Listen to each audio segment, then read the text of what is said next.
Doctor plus viewers அனைவருக்கும் வணக்கம். நான் டாக்டர் நித்யா, சித்தா பிசிஷியன். கீரை வகைகள் அப்படின்னாவே நம்ம உடலுக்கு ரொம்ப நல்லது. ஏன்னா இதுல ஃபைபர் கண்டென்ட் அதிகமா இருக்கு. இப்போ ஃபைபர் கண்டென்ட் அதிகமா இருக்கும்போது நம்ம உடல்ல நிறைய மாற்றங்கள் நடக்க ஆரம்பிக்கும். முக்கியமாக இந்த குடல் பகுதியில இருக்கக்கூடிய கழிவுகள், ஸோ இதை வெளியேற்றுவதற்கு நமக்கு கீரைகள் ரொம்ப முக்கியம். அதே சமயம் உடல் உஷ்ணம் ஏற்படாமல் இருக்கணும், சிறுநீரக பிரச்சனைகள், யூரினரி ட்ராக்ட் இன்ஃபெக்ஷன் இது ஏற்படாமல் இருக்கிறதுக்கு நமக்கு கீரை வகைகள் ரொம்ப ரொம்ப முக்கியம் அப்படின்னு சொல்லலாம். இதுல முக்கியமா பார்த்தோம்னா முள்ளங்கி நமக்கே தெரியும். இப்போ முள்ளங்கி அப்படின்னாவே சிறுநீரக பிரச்சனைகள், யூரினரி ட்ராக்ட் இன்ஃபெக்ஷன் இதை சரி செய்யறதுக்கு நமக்கு முள்ளங்கி மிக சிறந்தது அப்படின்னு தெரியும். இப்போ முள்ளங்கி காய் கீழே இருக்கும், மேல நமக்கு கீரை இருக்கும், முள்ளங்கி கீரை. இப்போ இது கொஞ்சம் இலசா இருக்கும்பொழுது கீரை சமைச்சு சாப்பிட்டோம்னா நல்ல ஒரு டேஸ்ட் இருக்கும், சாப்பிட்றதுக்கே ரொம்ப ருசியாக இருக்கும். இப்போ முள்ளங்கி கீரையை நம்ம பயன்படுத்தும் பொழுது என்னென்ன ஹெல்த் பெனிஃபிட்ஸ் நமக்கு கிடைக்குது அப்படின்னு பார்க்கலாம். பொதுவாக ஒரு சிலர் முள்ளங்கி கடைகள்லயே கீழே அந்த முள்ளங்கி இருக்கும், மேல கீரையோடய வச்சு விற்பாங்க.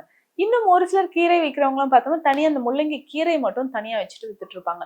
அந்த மாதிரி இந்த கீரையை நம்ம வாரம் 2 to 3 நாட்கள் பயன்படுத்தும் பொழுது உடல்ல நிறைய மாற்றங்கள் நமக்கு நடக்க ஆரம்பிக்கும்.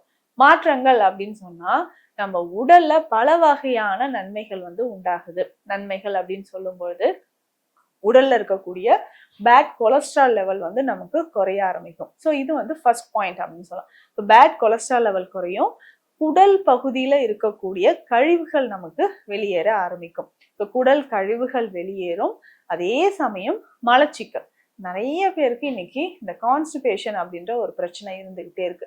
ஸோ மலச்சிக்கல் நமக்கு சரியாகணும் அப்படின்னா இந்த முள்ளங்கி கீரையை நம்ம பயன்படுத்தலாம்.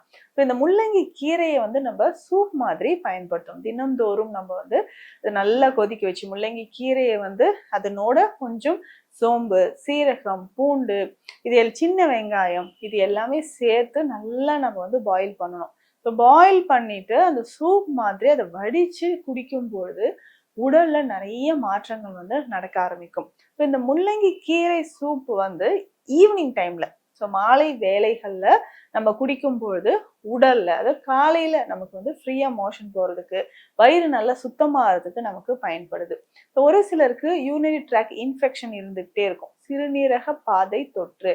இப்போ யூரினரி ட்ராக்ட் இன்ஃபெக்ஷன் இருந்துச்சுன்னா அதை சரி செய்யறதுக்கு நமக்கு முள்ளங்கி கீரை தான் பயன்படுதுன்னு சொல்லலாம்.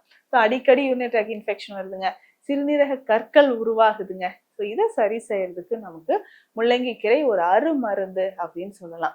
இந்த முள்ளங்கி கீரையை வெறும் சாறு மட்டும் குடிச்சாவே பல நன்மைகள் நமக்கு கிடைக்குது.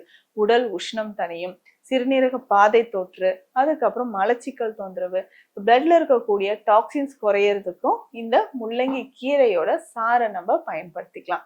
இப்போ இதை கூட்டு மாதிரி பருப்பெல்லாம் சிறு பருப்பு சேர்த்து இதை கூட்டு மாதிரி சாப்பிடும்பொழுதும் ரொம்ப ருசியாகவும் உடலுக்கு ஆரோக்கியமாகவும் இருக்கும். இப்போ இதனோட சேர்த்து நமக்கு சிறுநீரக கற்கள் இருக்கு அப்படின்னா தினம்தோறும் நம்ம வாழைத்தண்டு, ரணக்கல்லி இலை இதை எல்லாமே நம்ம பயன்படுத்திக்கலாம். இந்த வாழைத்தண்டு அப்படின்னு சொல்ற ஒரு விஷயம், அந்த வாழைத்தண்டை சின்ன சின்னதா நம்ம வாழைத்தண்டு ரவுண்ட் ரவுண்டா கட் பண்ணிட்டு ஸோ இதை மிக்சியில அரைச்சி அந்த சாறு எடுத்து ஸோ இதனோட நம்ம கொஞ்சமா குங்குளிய பருப்பும் சேர்த்து சாப்பிடும் பொழுதும் சிறுநீரக கற்கள் நமக்கு வெளியில வர ஆரம்பிக்கும்.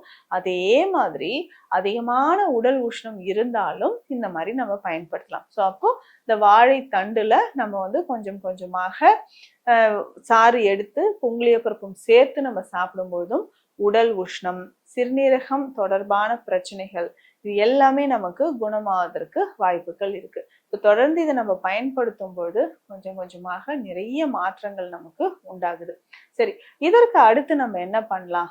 சிறுநீரக கற்கள் இருக்கு, அடிக்கடி யூரினரி ட்ராக்ட் இன்ஃபெக்ஷன் இருக்கு அப்படின்னா இதை நம்ம சரி செய்யறதுக்கான வழிமுறையும் இருக்கு.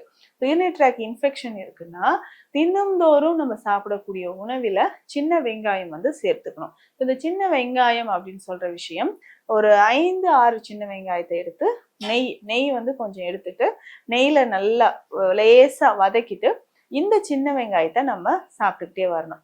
சின்ன வெங்காயம் சாப்பிடும்போது நம்ம உடல்ல அதிகமான பலம் நமக்கு கிடைக்க ஆரம்பிக்குது, அதிகமான ஆற்றல் நமக்கு கிடைக்க ஆரம்பிக்குது. ஸோ தொடர்ந்து நம்ம சின்ன வெங்காயம் பயன்படுத்தும் போது நம்ம உடல்ல உஷ்ணமா இருக்கட்டும், யூரினரி ட்ராக் இன்ஃபெக்ஷனா இருக்கட்டும், அது குறையறதுக்கும் நமக்கு பயன்படுது.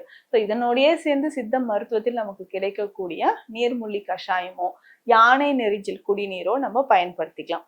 இந்த கஷாயமோ குடிநீரோ பயன்படுத்தும் போது சிறுநீரகம் தொடர்பான பிரச்சனைகளும் சரி, யூரினரி ட்ராக் இன்ஃபெக்ஷன் இருந்தாலும் நமக்கு குணமாக ஆரம்பிக்குது. ஸோ இந்த முள்ளங்கி கீரை அதனோட சேர்த்து இது எல்லாமே நம்ம சாப்பிடும் பொழுதும் சிறுநீரக பாதை தொற்று, சிறுநீரக கற்கள் இது எல்லாமே நமக்கு குணமாக ஆரம்பிக்குது. ஸோ இந்த பதிவு உங்களுக்கு பயனுள்ளதாக இருக்கும்னு நினைக்கிறேன். மீண்டும் அடுத்த பதிவில் சந்திக்கலாம். நன்றி.